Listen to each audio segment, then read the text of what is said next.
My name is Nora Whitaker. I'm 34 years old, and I still remember the exact weight of the silence that settled over me the night my brother told me I wasn't invited to his wedding. I was sitting in my car outside my downtown Columbus office, the city lights blurring through the rain-streaked windshield, when his message lit up my phone. "Hey, just wanted to let you know, it's only for the closest family in Brookside. You understand, right?" He followed it with a laughing emoji, like he was canceling happy hour, not slicing his own sister out of the biggest day of his life. That $650,000 house I bought him, the one with the wide front porch and the backyard we used to dream about as kids, was supposed to be his wedding venue. Instead, it became the stage for everything that came next. I sat there for a long time, phone in my lap, traffic moving slowly around me like nothing in the world had shifted. But inside, something finally clicked into place. Not rage, not tears at first, just this deep, quiet clarity. They had spent years showing me my place in the family. That night, I decided it was time to change the address. Before I tell you how I sold the house while their wedding photos were still being planned, and what the bride did when she opened that envelope on her own front steps, let me ask you something. What time is it where you are right now? Are you watching this from your living room after a long day? Or maybe late at night when the house is finally quiet? Drop a comment and tell me where this story finds you. I read every single one because I know how heavy it feels when your own family makes you feel optional. If you've ever been the one who gives and gives, only to be treated like background noise in someone else's highlight reel, stay with me. This isn't just another family drama. It's the story of how I stopped begging to be seen and started choosing myself, calmly, completely, and without looking back. You see, for most of my life, I thought love in my family had to be earned. I thought if I worked harder, gave more, stayed quieter, eventually they would look at me the way they looked at my brother. That belief almost cost me everything. But the night I read that text, something in me finally understood what my mother tried to warn me about before she passed. Some people don't want you in their lives. They only want what you can do for them. And I was done being useful. I took a slow breath, wiped the condensation from the inside of the window, and started the car. The rain kept falling, but for the first time in years, I wasn't driving toward them anymore. I was driving toward the decision that would change every single thing they thought they knew about me. What happened over the next few weeks, the quiet research, the late-night meetings with my attorney, and the moment the bride stood in her wedding dress holding papers that proved everything had been a lie. Well, that's what I'm here to tell you. If this already feels familiar in your chest, type the word "seen" in the comments. You're not alone in this. And by the end of this story, I hope you'll feel a little stronger, a little clearer about where your own boundaries need to stand. That text message didn't come out of nowhere. It was just the final crack in a foundation that had been shifting since I was 14. My mother, Elena Whitaker, was the last person who made our home feel balanced. She had this gentle way of making sure both my brother Lucas and I felt equally seen. Homework help, birthday traditions, even the way she listened to our silly dreams at the dinner table, everything was fair. Then breast cancer took her in a matter of months, and the house grew colder than any Ohio winter I've ever known. I remember standing at her funeral, the black dress too big on my small frame, while relatives whispered how strong I was being. My father, Victor Whitaker, had already started leaning on Lucas like he was the only future worth protecting. Lucas was 16 then, athletic, charming, quick with a smile that could light up a room. I was the quiet one who could handle things. That became my unspoken role. Maria, my mother's closest friend, found me afterward sitting alone on a bench outside the church. She cupped my face with both his hands, her eyes full of the kind of love I would later realize my father no longer had the energy to give. "Your mother made me promise something," she said softly. "She saw this coming. She left instructions, Nora. Don't ever let them make you disappear." At the time, I thought she meant emotionally. Years later, I understood Elena had updated her will and set up a small trust just for me, because she knew the tilt in our family was only going to get worse. After she was gone, the rules changed overnight. Lucas got the new car at 16. I was told the city bus still ran just fine. His bedroom got repainted and redecorated twice in 2 years. I wore the same winter coat with a broken zipper through an entire brutal Ohio season because asking for anything felt like begging. One evening in high school, I came home exhausted from my part-time diner job and asked my father for money to replace a cracked textbook. He didn't even look up from the television. "Talk to your brother. I already gave him the budgets this month." That was the pattern. Lucas was the incipient. I was the one expected to figure it out. I started waking up at 4:30 a.m. to work breakfast shifts, pouring coffee for truck drivers while grease stained my uniform, then rushing to school. While I studied at night under a cheap desk lamp, Lucas was at sports practices my father proudly paid for. I told myself it was normal. I got very good at shrinking my needs so they wouldn't inconvenience anyone. There were small moments that still sting when I let myself remember them. My 17th birthday, my father forgot because he was at Lucas's regional championship game. My high school graduation, he showed up late, took a few photos, then asked if I could clear my boxes from the hallway before Lucas's friends came over to celebrate. In the family album from that year, there's a picture of me holding my diploma, smiling tightly in the sun. Right beside it on my father's social media was a post of him and Lucas at a steakhouse with the caption, "Proud of my boy." I kept pushing forward. College, real estate licensing, late nights grinding through deals while learning how to negotiate with sellers twice my age. Every success felt like another quiet attempt to prove I belonged, but the more I achieved, the more they saw me as a resource instead of a daughter. My mother's voice, through Maria's stories, kept echoing in the back of my mind. She had predicted this. She had tried to protect me from becoming the family's invisible backbone. And yet, even knowing that, I still spent years hoping that if I gave enough, they would finally see me as someone worth keeping close, not just someone useful when the bills came due. Looking back now, those childhood shadows taught me something I wish I had understood sooner.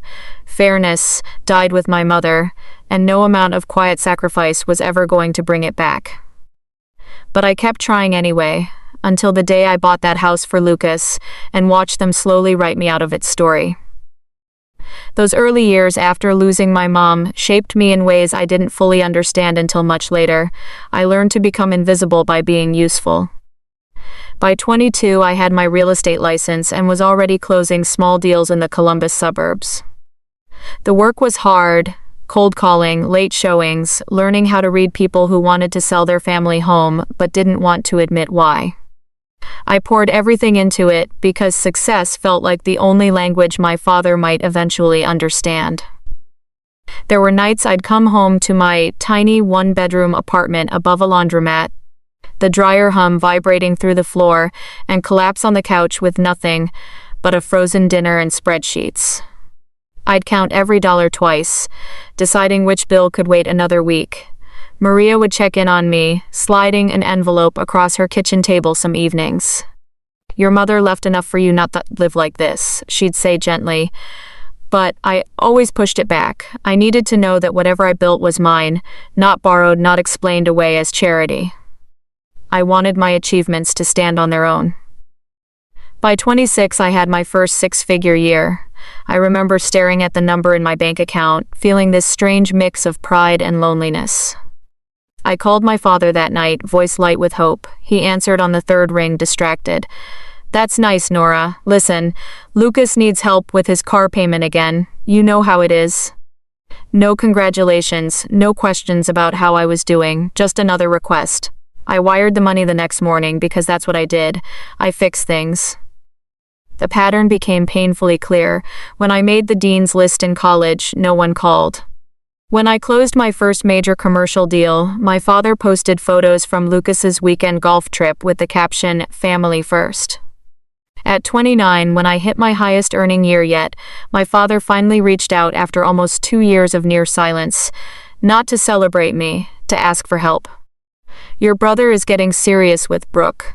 She comes from a good family. Renting makes him look unstable. He needs a real home." He said it so casually, like I was the family ATM. There was no please or if you can, just expectation. And that bruised, hopeful part of me, the little girl who still wanted her father's pride, whispered that maybe this was my chance. Maybe if I did something big enough, undeniable enough, they would finally see me as more than a safety net. So I found the house on Maple Crest Drive. A beautiful 4-bedroom colonial with a deep backyard, updated kitchen, and a front porch that reminded me of the kind my mother used to sit on during summer evenings. $650,000 cash. I paid every penny from my own accounts. The only condition I kept, on Maria's strong advice, was the deed staying in my name. If you're going to do this reckless thing, she told me over coffee, at least protect yourself on paper. I made copies of everything and let her keep a set in her safe. Lucas moved in a week later. He hugged me tight in the driveway, called me the best sister in the world, and never once asked why his name wasn't on the ownership documents. That should have been my first real warning, but hope has a way of softening sharp edges. For a little while it felt good. I watched him settle in, plant flowers in the yard, talk about future plans with Brooke. I told myself this was what family did, lift each other up. I didn't realize I was still paying the price for belonging. The more stable and successful I became, the more comfortable they grew, asking me to carry things they had no intention of carrying themselves.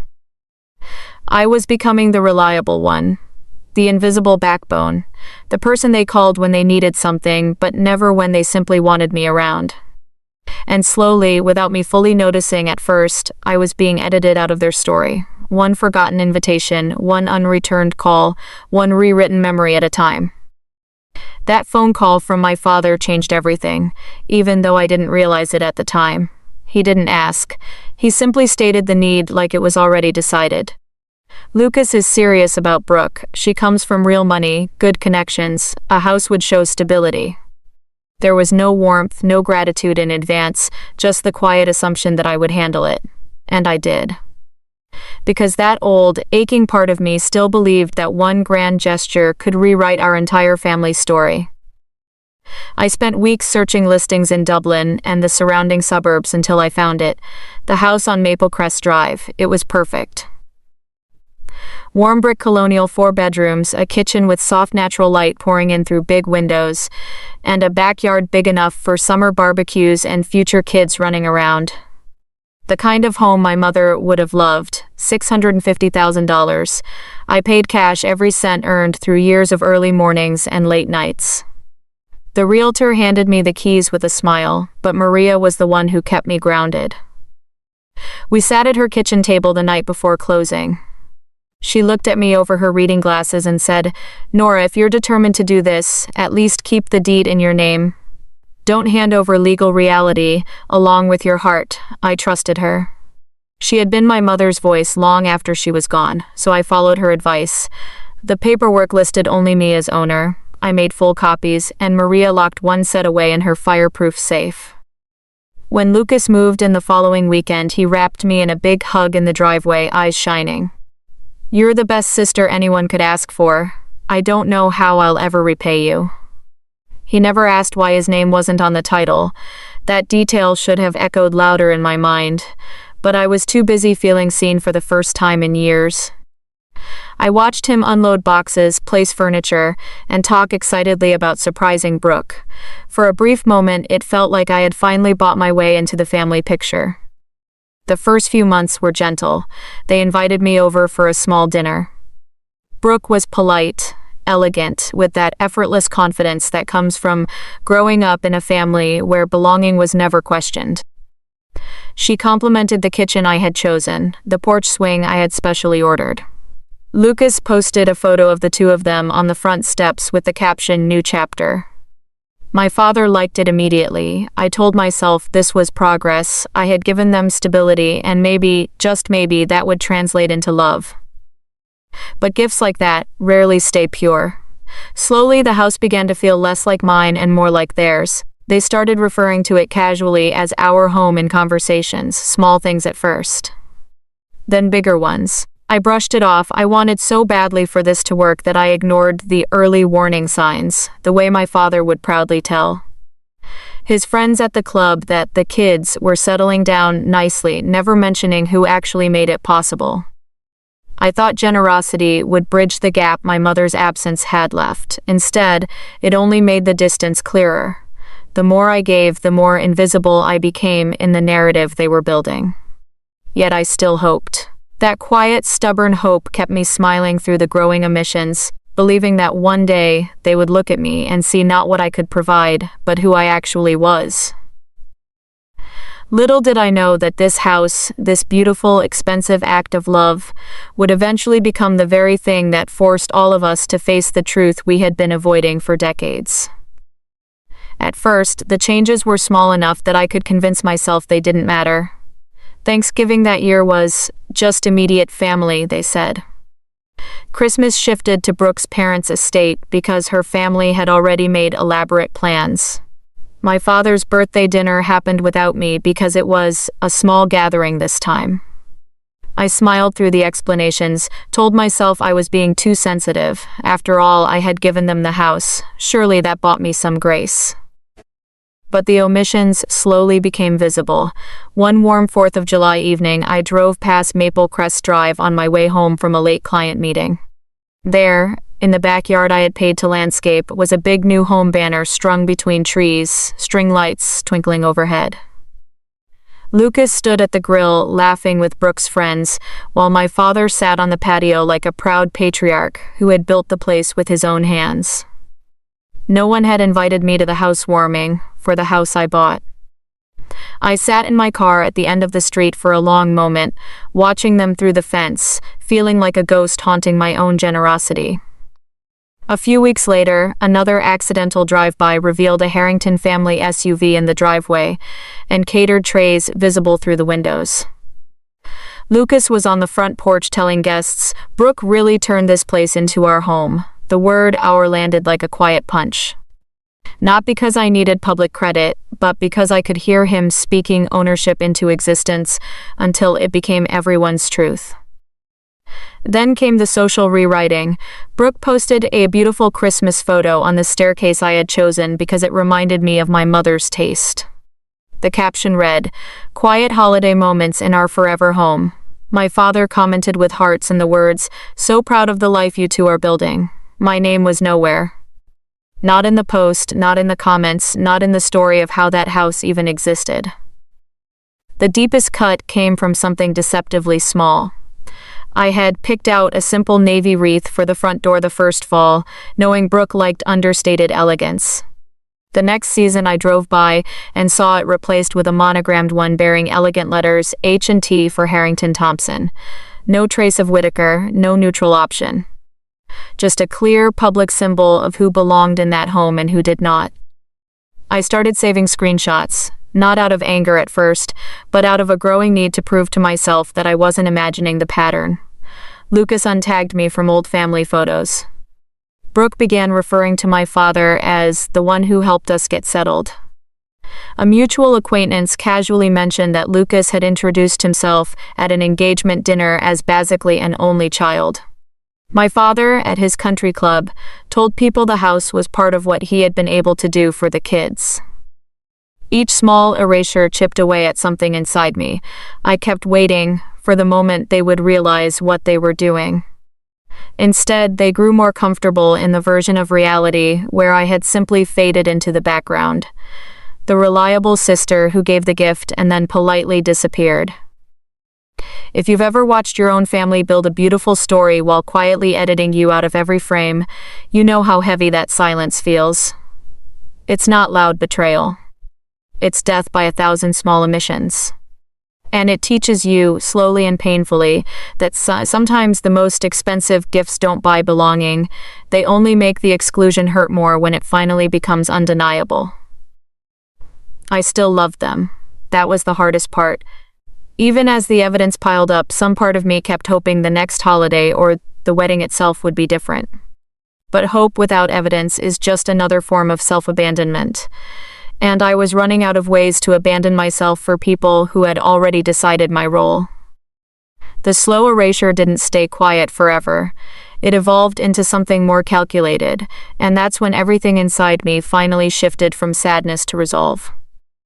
It started with a late evening call from Jenna Morales, a sharp colleague I'd worked with on dozens of closings. Her voice was hesitant but kind.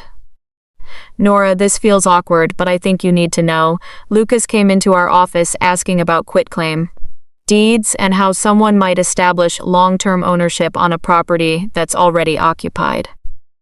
My stomach dropped. I thanked her, hung up, and sat in silence for a long time, staring at the city lights outside my window.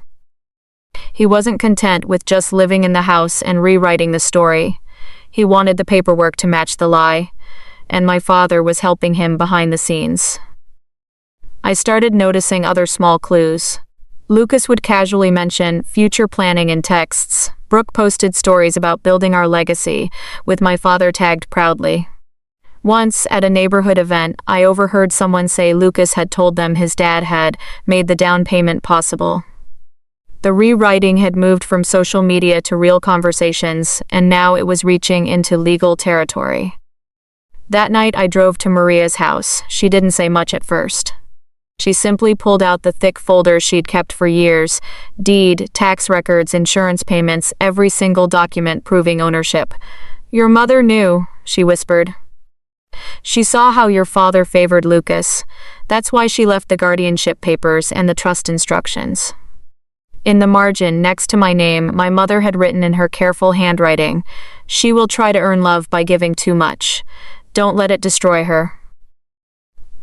Reading those words felt like my mother was reaching across time to warn me one last time. I cried quietly at Maria's table, not because I was broken, but because I finally understood how clearly she had seen me. The next few days I moved in silence. I met with Russell Tate, respected property attorney Maria trusted. He reviewed everything in his calm downtown office. "Legally, your brother is an occupant, nothing more," he explained. "No ownership rights, no tenant protections beyond basic notice. You can sell whenever you choose." I asked the question that had been burning in my chest. "If I sell it, can he stop me?" Russell shook his head. "Not if we do it properly." Meanwhile, Lucas grew bolder. He sent me a message one afternoon. "Hey sis, before the wedding, maybe we can clean up the paperwork. Make things simpler for everyone. Cleaner." That word stayed with me. He wanted me to quietly sign away what was mine, so his new life with Brooke could look perfect. Brooke herself reached out shortly after, her first direct message to me in months. "I'd appreciate it if we could avoid any stress this close to the wedding." Lucas mentioned some old paperwork issues. Her tone was polite but firm, the voice of someone protecting the image she had built. I didn't argue, I didn't explain, I simply started preparing, quietly, thoroughly, and without a trace of the drama they expected from me. I found a serious buyer, a military family, relocating to Wright-Patterson who fell in love with the house and the school district. We structured a fast closing with a short post-closing occupancy agreement that would let Lucas and Brooke use the house for the wedding reception before receiving formal notice to vacate. Every step I took was calm and legal. No screaming matches, no emotional outbursts, just facts, timing, and the kind of quiet power I had spent years learning to wield. If you've ever discovered that the people who should love you most are instead trying to take what you've built while pretending you don't exist, you understand the strange peace that comes when you stop explaining and start acting. I wasn't seeking revenge. I was simply refusing to keep paying for a place in a family that had already decided I was optional. The wedding was approaching fast, and I was ready. The decision to sell the house didn't come in a moment of rage. It arrived as a quiet, steady realization that staying silent any longer would mean betraying the version of myself my mother had hoped I would become. I met Russell again the following week. We sat in his office with the folder of documents spread across the polished table. He laid out the options clearly, without pressure. "You have full control here, Nora. We can structure this sale so it's clean, recorded, and irreversible before the wedding, while still allowing them to use the house for the reception if that's what you want." I nodded. I wanted the timing to be exact. Not cruel for cruelty's sake, but honest in a way they had never been with me. We found the perfect buyer within days, a kind military couple relocating from Wright-Patterson Air Force Base with 2 young children. They loved the backyard, the neighborhood schools, and the way sunlight filled the kitchen in the mornings. We negotiated a short post-closing occupancy period so Lucas and Brooke could still host the wedding reception as planned. Then the day after, formal notice to vacate would be served, 30 days, fully compliant with the law.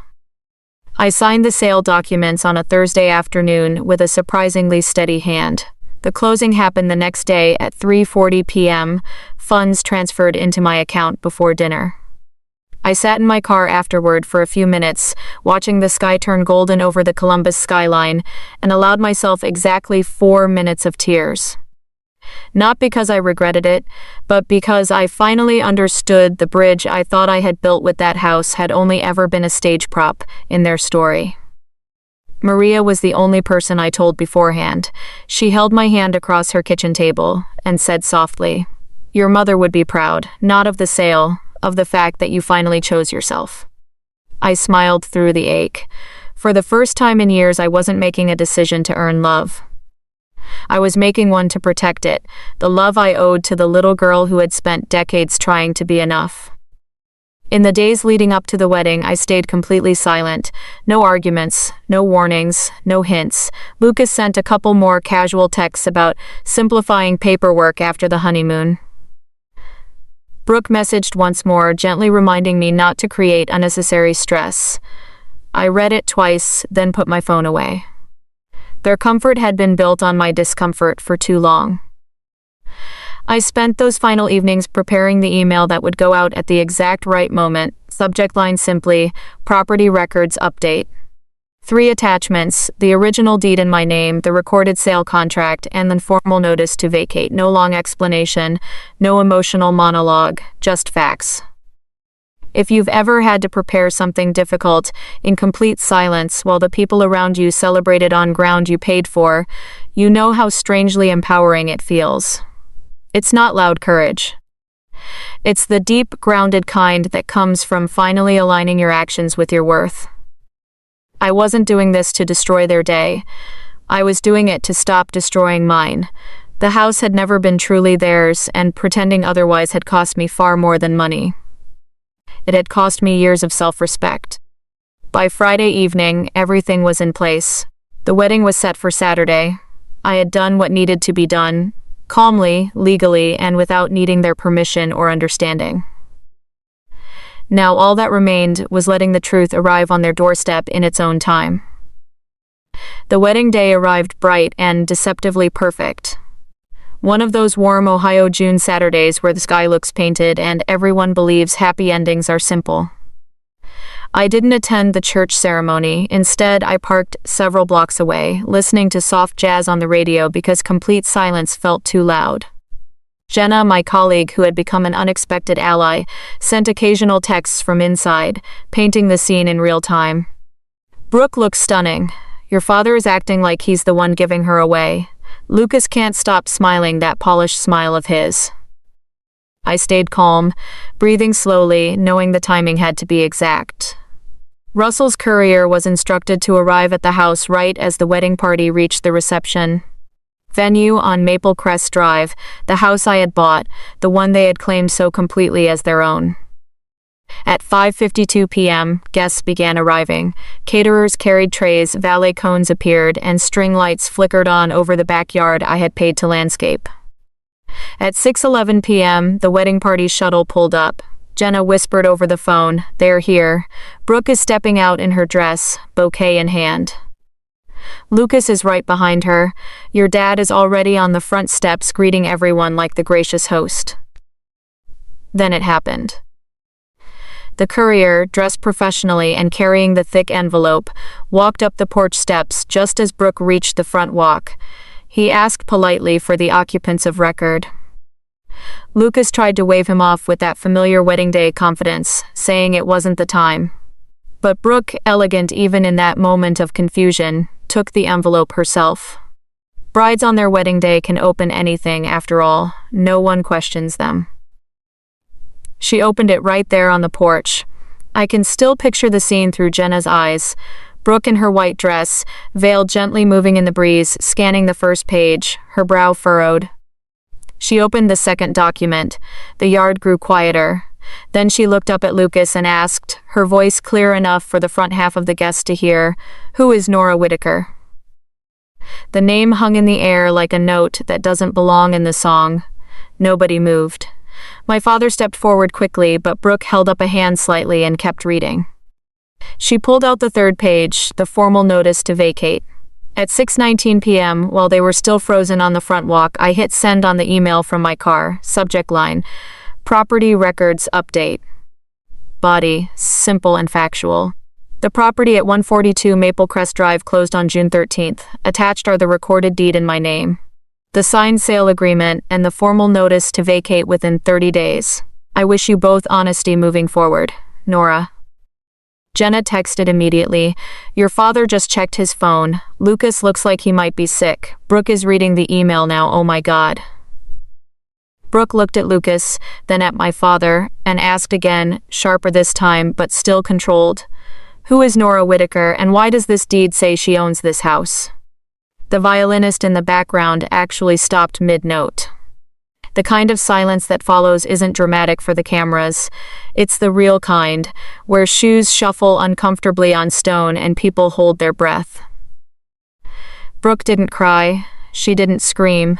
She simply stood there in her wedding dress, holding the papers that shattered the story they had all agreed to tell. Lucas stammered, "She's my sister, it was temporary help. It's complicated." My father tried to insert himself with that authoritative tone he used when volume could no longer hide the truth. Today is not the day for this kind of confusion. But Brooke ignored him. She turned to Lucas with a clarity that cut deeper than any raised voice. You told me your father helped make this house possible. You told my parents this was effectively your home. You said you didn't have a sister close enough to invite to the wedding. Yet her name is on the deed for the house we're standing in right now. The guests closest to the porch began murmuring. Brooke's mother, Margaret Harrington, arrived at the steps and took the packet. Within seconds, her expression shifted from polite social grace to something colder and more controlled. She looked at Lucas and asked one direct question loud enough for many to hear. Did you lie to my daughter about the ownership of this house, your family, and your sister? That was the moment the illusion cracked wide open.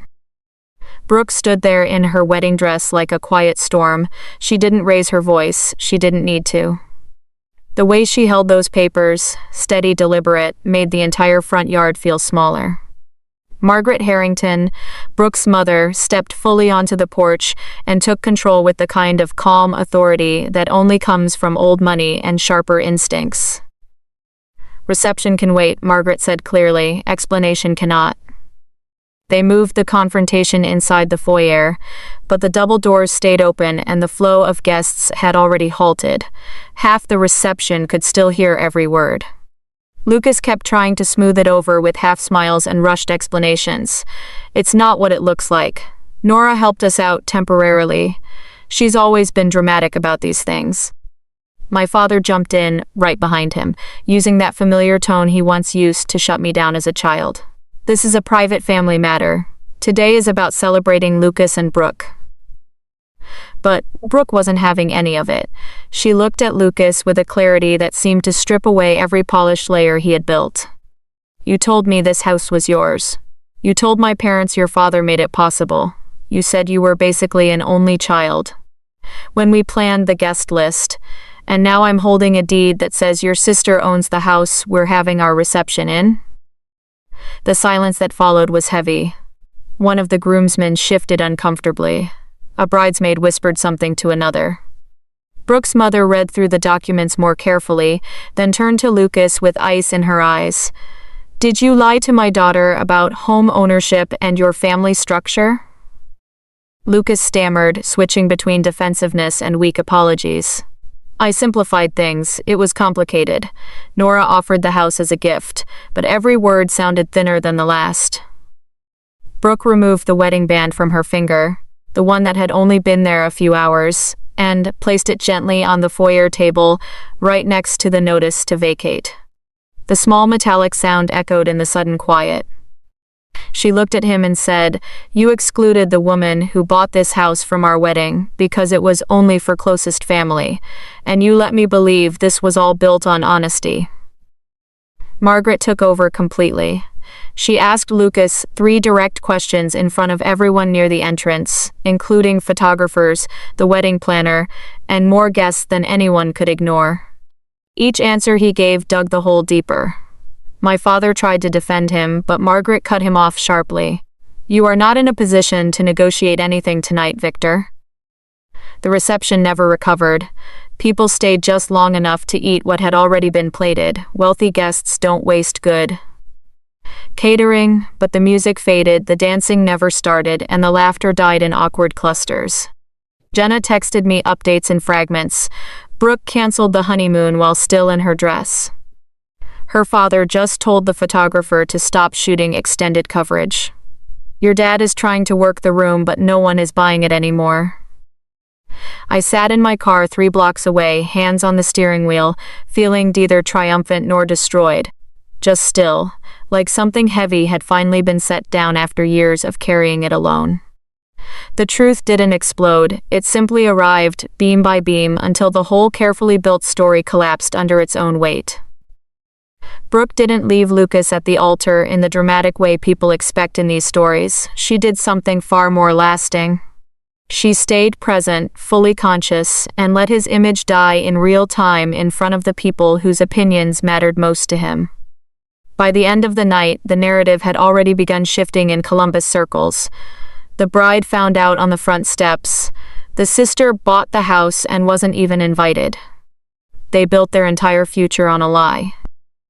If you've ever been the one quietly erased from your own family's story, you know the strange peace that comes when the truth finally steps onto the porch in broad daylight. It doesn't always feel like victory right away. Sometimes it just feels like breathing freely for the first time in decades. The night wasn't over yet, but the illusion they had all lived inside was. The days that followed weren't filled with dramatic shouting matches or cinematic revenge. They were quieter, heavier, and in their own way, more final. Lucas called the next morning, his voice cracking between anger and desperation. He threatened to fight the sale, then switched to talking about family and how I had ruined everything. I listened calmly and said only, "You built this moment the day you tried to erase me from a house I paid for." He couldn't find an answer.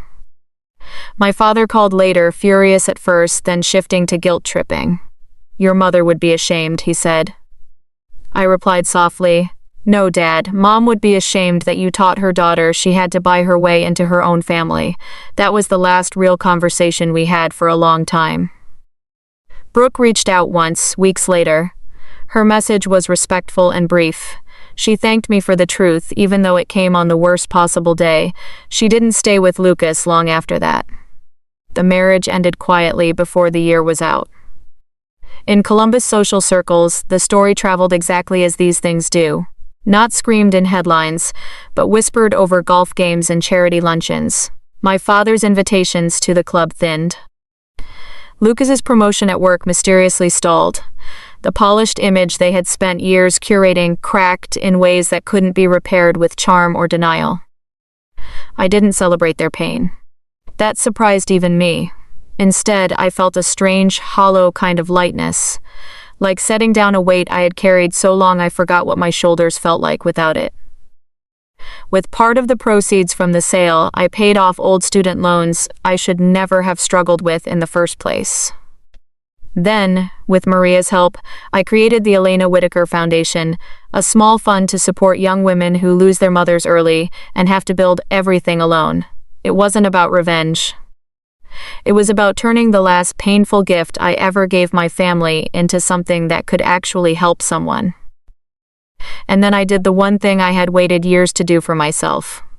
I bought a modest but warm house on the east side of Columbus. Nothing extravagant, just a cozy place with a sunny front porch, morning light in the kitchen, and space for my mother's old rocking chair. The deed had only one name on it, mine. On the first night there, I placed my mother's photo by the door, touched the frame gently, and whispered, "This one's for us." If you've ever been the backup child, the reliable one, the person expected to give endlessly while being loved conditionally, I want you to hear this. Setting a boundary is not cruelty. Sometimes it is the first, truly loving thing you do for yourself. You don't have to keep paying for a seat at a table that was never built for you. Money can buy a house, but it will never buy genuine belonging. And the moment you stop trying to earn love from people who only value what you provide, something inside you begins to heal. I still believe in family, just not the version that requires me to disappear so others can shine. Today I choose people who see me, not just what I can do for them. And that choice feels like coming home. If this story touched something deep in you, type boundaries in the comments. Tell me where you're watching from and what this stirred in your heart. I read every single message. And if you're somewhere in the middle of your own quiet reckoning, know this. Choosing yourself is never too late. It's the beginning of the life you actually deserve. Thank you for sitting with me through this. Your time and your attention mean more than you know.